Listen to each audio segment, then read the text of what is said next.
E aí, gente, tudo bom com vocês? Meu nome é Aldrin de Carvalho, esse aqui é o meu canal, que é o canal do Aldrin, e hoje nós estamos aqui novamente para dar prosseguimento à nossa análise, resenha, curso da história da filosofia do Giovanni Reale e do Dario Antiseri. Lembrando sempre que vocês podem comprar tanto esse volume aqui verdinho, que é o segundo volume, assim como os outros volumes dessa coleção, tanto na edição de 7 volumes, que é essa aqui, como na edição de 3 volumes, pelos links na descrição. Se você compra pelos links na descrição, eu sempre falo isso aqui, você acaba me ajudando. Eu ganho uma comissãozinha em cima disso, que é pequena, mas ajuda. Para você vai sair o mesmo preço do que se você comprasse normalmente pela Amazon, mas eu ganho uma comissão. Então todo mundo fica feliz no final, é muito bom. Mas se por acaso você não quiser comprar os livros pelos links na descrição, o que você com certeza deveria querer fazer, você também pode comprar, aliás, você também pode apoiar o canal financeiramente de outras formas, quais sejam, né? Você pode, através da chave Pix que está aí embaixo, fazer uma doação para o meu Pix, e aí, enfim, no valor que você quiser, evidentemente. Você também pode, através dos Super Chats nas lives, fazer uma doação também. Quase toda sexta-feira tem live aqui da Sexta Patrística. E você também pode dar a contribuição financeira que talvez seja a mais importante, que é a contribuição do Apoia-se. No Apoia-se, você paga mensalmente a quantidade que você quiser, né? Você escolhe um valor e você paga mensalmente esse valor para mim todo o mês, né? Mensalmente todo mês. E é muito bom porque eu consigo ter uma previsão de quanto eu vou ter mês que vem e eu consigo me planejar melhor com algumas coisas aqui, tá?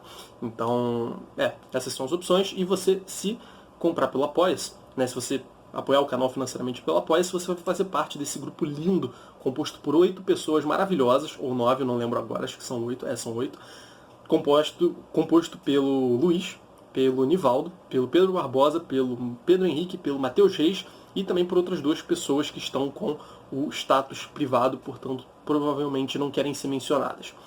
E é isso. Então, se você quiser fazer parte desse grupo incrível de pessoas maravilhosas, vai aí na descrição e entra aí no Apoia-se. E, bom, gente, hoje é um daqueles dias super legais, que é quando a gente entra no autor novo. A partir de agora a gente vai ter muitos autores novos aí, que a gente vai... Agora a gente está entrando na escolástica propriamente dita, né? A gente já começou com Escoto Eriúgena, mas ele ainda era aquela figura um pouco de transição, né? A gente já falou um pouco disso. E, bom, agora a gente vai começar a falar de um autor que é realmente escolástico, né? Não há dúvida quanto a isso, ele se situa num momento já em que as universidades estão florescendo e tudo mais, né? Então, hoje a gente vai começar a falar de Santo Anselmo. Serão 4 vídeos sobre Santo Anselmo, se não me engano, e hoje é um videozinho de introdução e dá alguns aspectos bem gerais da filosofia dele, que vão ajudar, vão dar uma luz, né, vão iluminar um pouco o caminho que a gente vai percorrer nos próximos episódios. Então, é o primeiro autor propriamente medieval de que a gente vai falar, né? Agora sim, realmente estamos na Idade Média e não há nenhuma controvérsia quanto a isso. Então deixa o like aí, enfim, deixa comentário, se inscreve, etc, etc. Bom, vida e as obras de Santo Anselmo. O Reale começa falando o seguinte: enquanto Escoto Eriúgena é o pensador de maior destaque do século IX, Anselmo de Aosta ocupa esse lugar no século XI, então 200 anos depois, aí, mais ou menos. Entre os séculos IX e X, o caráter fluido das condições políticas e das estruturas econômico-sociais explica, de certa forma, a estagnação da cultura e sua extrema fragmentação.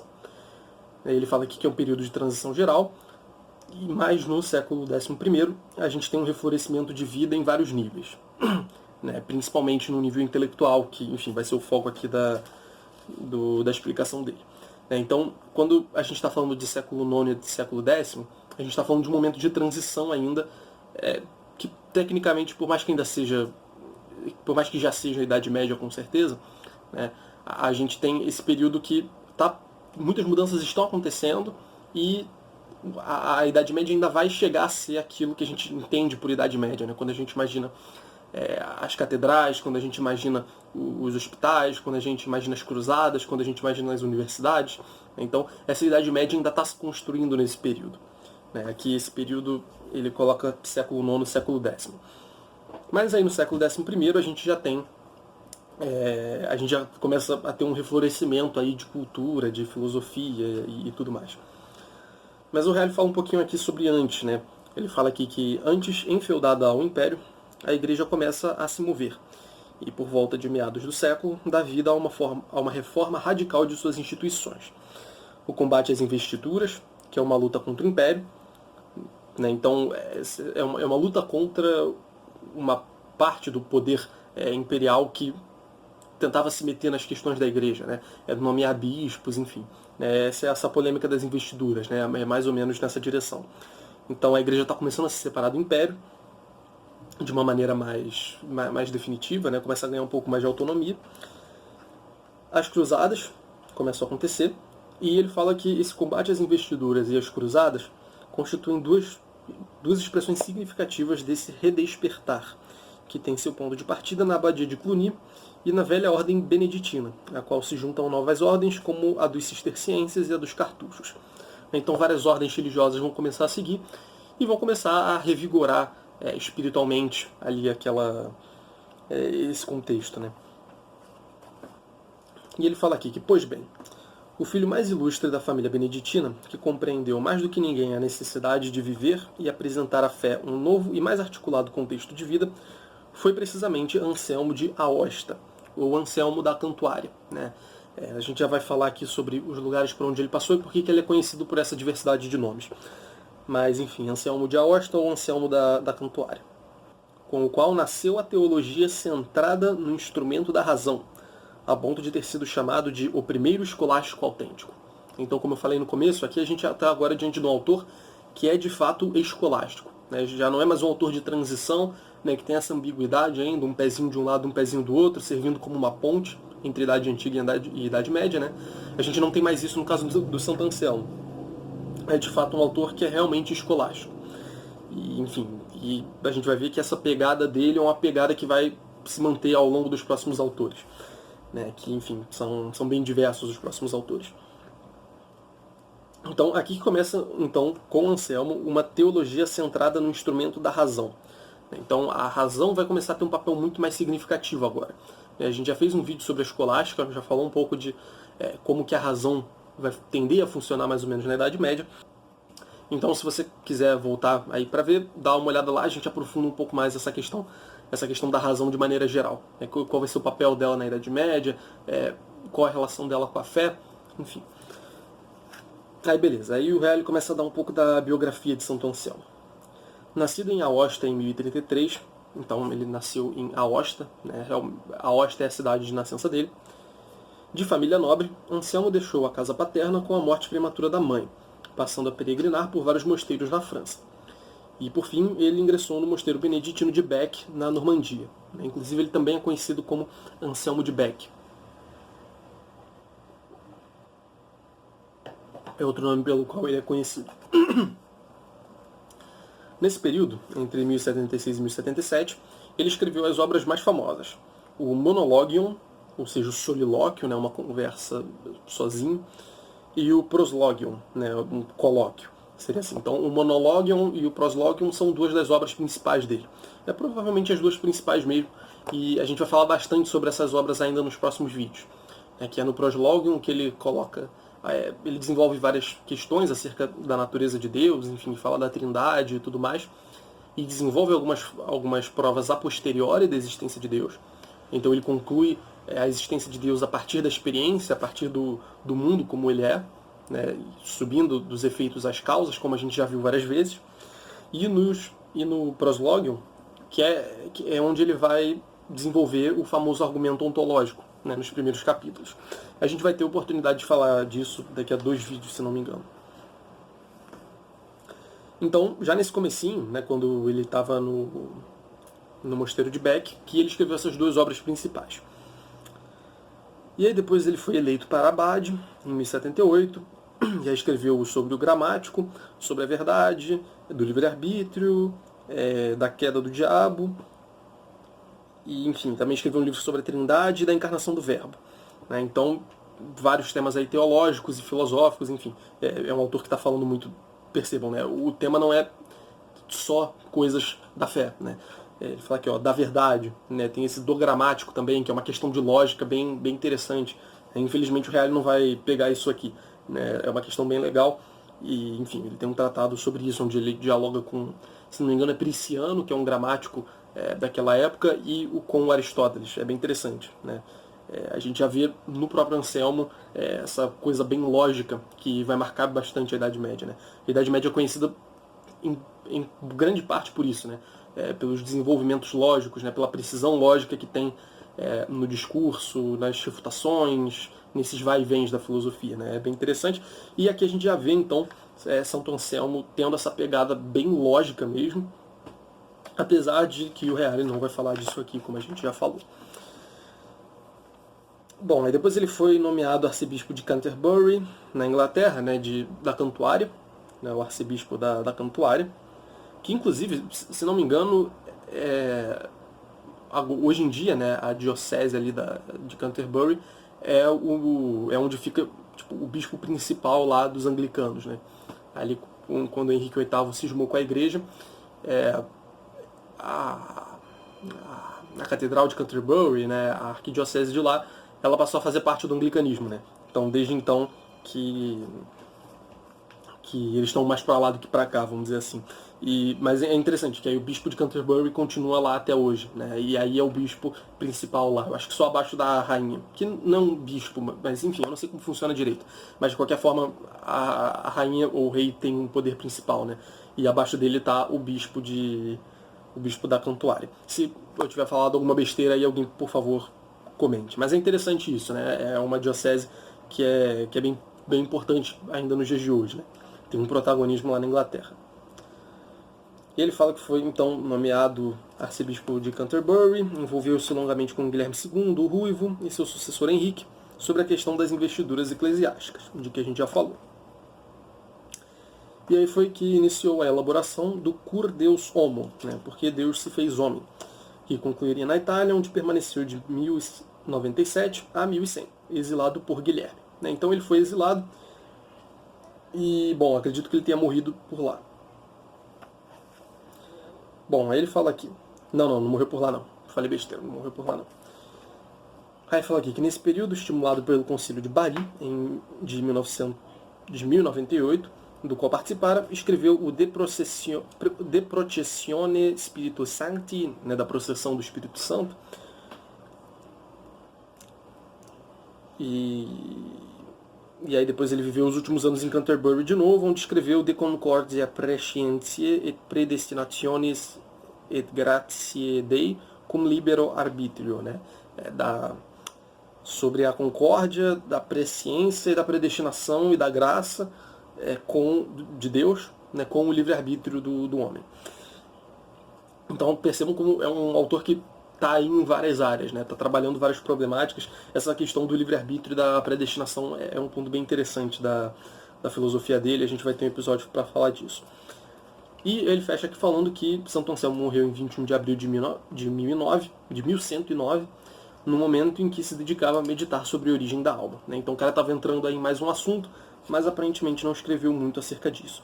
Mas é bem legal então que ele traz então vários temas, né, para discussão, e certamente ele vai ser mais conhecido pelo tema de Deus, né, dos argumentos para a existência de Deus e da prova a priori, né, da existência de Deus, que é o argumento ontológico. E esse é o primeiro item aqui que o Reale coloca, mas vamos falar também do item 2 e do item 8, né, que vão dar uma luz para o que a gente vai falar depois. Porque ele fala aqui que, certamente, né, esse é o título do segundo item, ele fala da centralidade do problema de Deus em Anselmo. Né? Então, o fato dele ser conhecido pelo argumento ontológico já diz muita coisa. Né?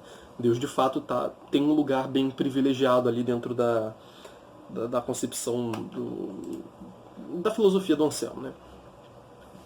Ele fala aqui que todo pensamento do Anselmo é dominado pela ideia de Deus. Essa é a questão que baseia e unifica as suas investigações. De fato, Deus vai ser sempre referido com bastante frequência. Né?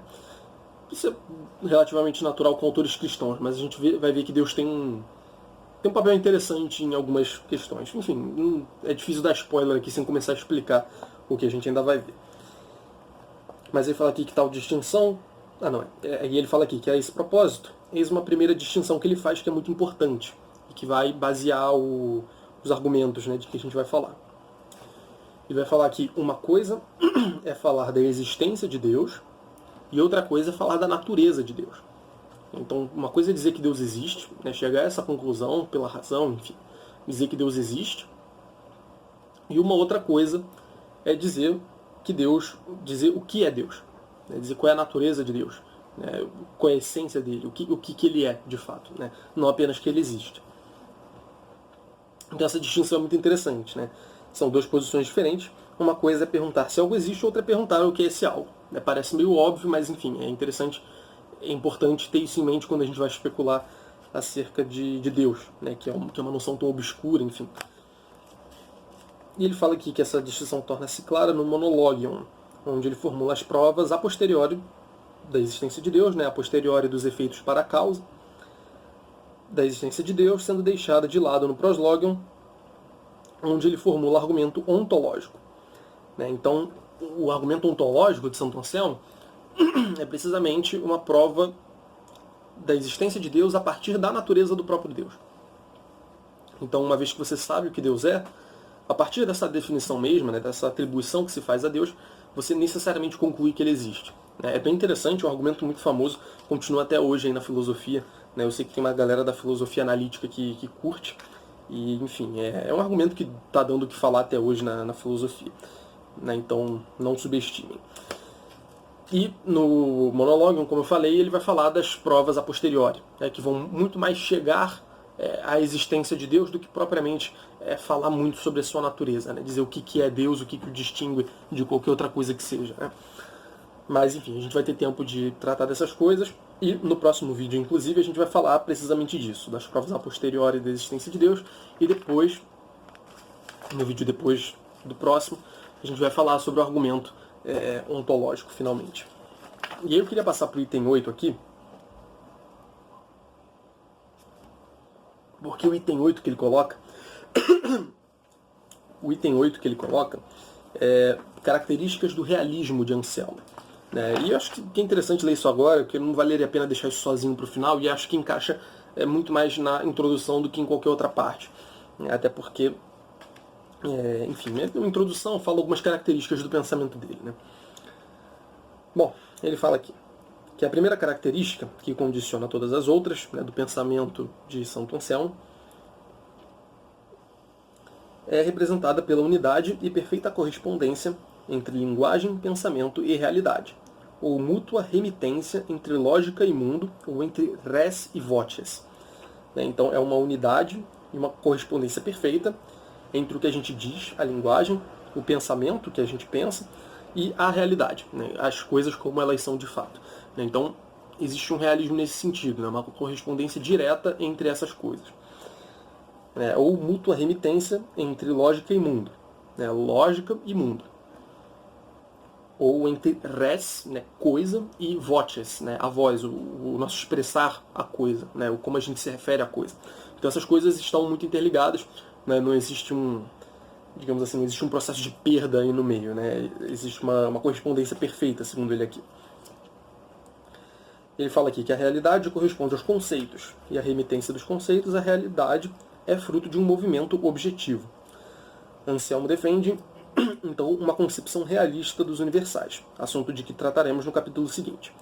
A gente já falou algumas outras vezes aqui a respeito dessa questão dos universais, que vai surgir na Idade Média, e a gente vai ter um vídeo só para falar das posições que surgiram acerca disso na história, mas particularmente na Idade Média. Mas então, é importante notar aqui que, assim como no Boécio, né, que foi o outro autor que a gente mencionou, que trazia essa questão dos universais, né, um dos primeiros aí a colocar essa questão nesses termos, a partir do Porfírio, que falou isso a partir do Aristóteles, ele fala aqui então que a concepção do Anselmo é realista, né? Então existe, como eu falei, essa correspondência entre a coisa, entre o pensamento, né? A gente entende a coisa como ela é, né? A coisa como nós pensamos, ela é como ela se configura na realidade, e enfim, existe essa correspondência. Ele fala aqui que aos conceitos de bondade, sabedoria, ser e natureza corresponde uma realidade ontológico-teológica, da qual depende toda a atividade cognoscitiva do intelecto relativamente às coisas que precisamente participam daquela bondade, daquele ser e daquela natureza. Então, ele relaciona a questão da bondade, da sabedoria, ser e natureza, que são conceitos que a gente vai retomar mais para frente ainda, ele associa isso a Deus, né, de certa forma. Então, toda atividade de pensamento, né, que fosse valer desses conceitos, toda atividade do intelecto, ela participa dessa natureza, né? Participa dessa bondade, participa desse ser. Né? Então o conhecimento se dá exatamente na medida em que a gente toca essas coisas com a nossa inteligência, que por sua vez participam de Deus. Né? Então existe vamos dizer assim, existe um dedinho de Deus aí no processo cognitivo também. E ele fala aqui que as coisas boas, as coisas grandes, as coisas existentes e tudo mais, não seriam concebíveis se não houvesse o pressuposto da bondade, do ser e etc. Né? Que são ideias universais e arquetípicas situadas na mente divina e sobre as quais se moldou o criado, né? As coisas criadas. Então aquela noção que a gente já viu algumas vezes, né? Principalmente com Santo Agostinho, que é essa noção platônica, né? De que há formas suprassensíveis, né? Que os universais existem por si, né, como coisas independentes dos correspondentes materiais delas, e essas ideias elas estão na mente de Deus. Né, então, situadas na mente divina, como ele coloca aqui. Né, são as ideias universais, arquetípicas, portanto platônicas, só que, em vez de situadas fora de Deus, né, como era no caso do Platão, né, situadas fora do demiurgo, situadas na mente dele, situadas dentro dele. Então, todo o processo de conhecer acaba sendo um processo que, de certa forma, alude a Deus, né? Alude a essa realidade, como ele fala aqui, ontológico-teológica. E ele fala aqui que a esse realismo de ascendência platônica é preciso acrescentar o realismo teológico, que justifica a investigação racional relativa aos mistérios da fé cristã. Né? Ou seja, a posse das verdades reveladas por meio da fé faz com que a razão seja constantemente vinculada ao seu conteúdo e sua investigação siga o movimento lógico que parte da fé para explicar seu conteúdo e iluminar suas relações. Então ele está partindo do pressuposto, dos pressupostos da fé. Ele é um cristão, né? Acho que ficou claro aqui ao longo do que eu falei, né? Enfim, ele foi nomeado bispo, etc, etc. E sendo cristão, então ele assume como verdadeiros, como reais, aqueles pressupostos da fé cristã. Né? Então, de antemão, ele aceita isso, mas ele acredita aí na força da razão para poder aprofundar esses mistérios da fé, essas doutrinas, enfim, o que a igreja deu, o que Jesus Cristo deu, o que a Bíblia deu, pode ser aprofundado. Né? Dessa percepção que ele vai partir. Né? Então, não apenas o mundo existe, ele é uma fonte ali para o nosso conhecimento, e nós concebemos, né, de maneira direta as coisas como elas são de fato, né, sem nenhuma insuficiência da nossa parte, nesse sentido que eu já falei, né, existe um realismo aí.